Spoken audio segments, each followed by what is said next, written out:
Video کو like کر کے آگے شیئر ضرور کر دینا۔ قرآن نے نہیں بیان کیا، اس لیے اتنا یا اتنا کوئی نہیں کہہ سکتا۔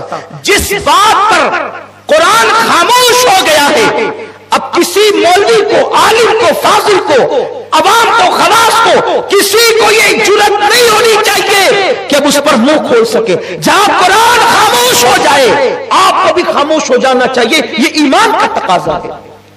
قرآن جہاں خاموش ہے وہاں تم بولتے کیسے ہو؟ تو خدا نے کہا، قرآن نے کہا کہ 2 کمان سے بھی کم کا فاصلہ رہ گیا، یعنی اتنے قریب ہو گئے کہ سارے فاصلے مٹ گئے۔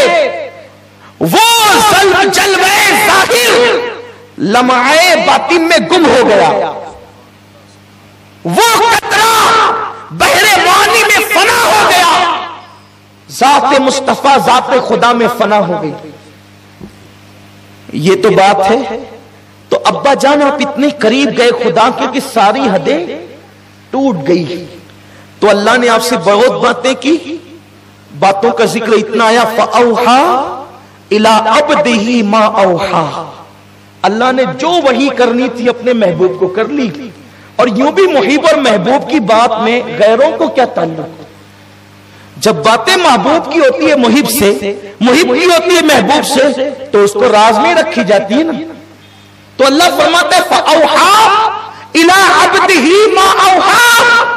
جو باتیں کرنی تھی اللہ نے کر لی، اللہ نے کسی کو نہیں بتائی اور حضور نے بھی کسی کو نہیں بتائی، دونوں نے کسی کو نہیں بتائی۔ لیکن آئی ہے سیدہ فاطمہ، کہتی ہے بابا جو باتیں کی ہے نا ان میں سے مجھے ایک بات بتا دو، کوئی ایک ہی بتا دے۔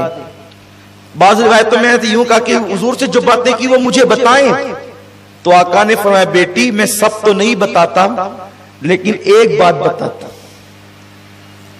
ایک بات صرف بتاتا ہوں بیٹی، ایک بات، سب نہیں ایک۔ وہ ایک کیا بتائی؟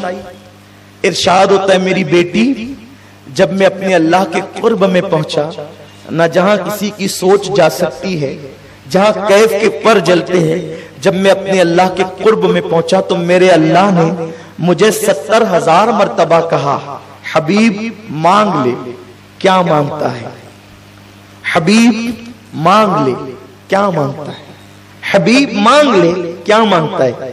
کتنی مرتبہ؟ 70,000 مرتبہ۔ سیدہ مچل گئی، مچل گئی۔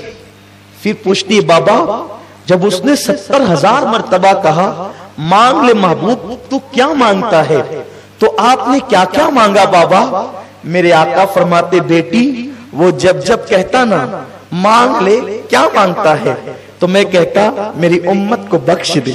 وہ کہتا ہے مانگ لے کیا مانگتا ہے، میں کہتا میری امت کو بخش دے۔ وہ کہتا ہے مانگ لے کیا مانگتا ہے، میں کہتا میری امت کو بخش دے۔ بیٹی وہ 70,000 بار کہتا رہا مانگ لے کیا مانگتا ہے، میں 70,000 بار یہی جواب دیتا رہا میری امت کو بخش دے۔ اس کے کرم کا جوش آ گیا، اس نے فرمایا محبوب گھبرا نہیں، غم نہ کر، اتنے قریب اسی لیے بلایا ہے، ارے کچھ اور بھی تو مانگ۔ میں نے کہا میری امت کچھ اور بھی تو مانگ، میں نے کہا میری امت، اس نے کچھ اور بھی تو مانگ، کہنے کا میری امت۔ پھر اس نے کہہ دیا حبیب قیامت میں تجھے رسوا نہیں کروں گا، قیامت کے دن تیری امت کی عمل نہ دیکھوں گا، تو جس کو چاہے گا میں اس کو بے حساب جنت عطا کر دوں گا۔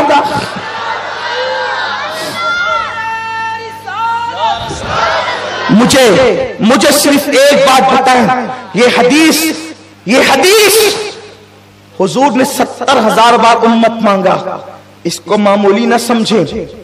خدا کو دیکھ کر مجھ جیسے پاپی کو نہیں بھولے۔ ان میں شرابی بھی ہے پوری امت میں، زانی بھی ہے، چور بھی ہے، غیبت کرنے والے بھی ہے، چغلی کرنے والے بھی ہے، ماؤں کو ستانے والے بھی ہے، باپوں کو اذیت دینے والے بھی ہے۔ کوئی بہت سرخاب کے پر لگے ہمارے اندر؟ سوچو اتنے گندے لوگ ہیں ہم، اتنے گنہگار اور پاپی لوگ ہیں ہم۔ ظاہر سی بات ہے بخشش تو انہی کے لیے مانگی جاتی جو پاپی ہوتے ہیں، اچھوں کے لیے زاہدوں کے لیے تو مانگی نہیں جاتی۔ تو پاپیوں کو حضور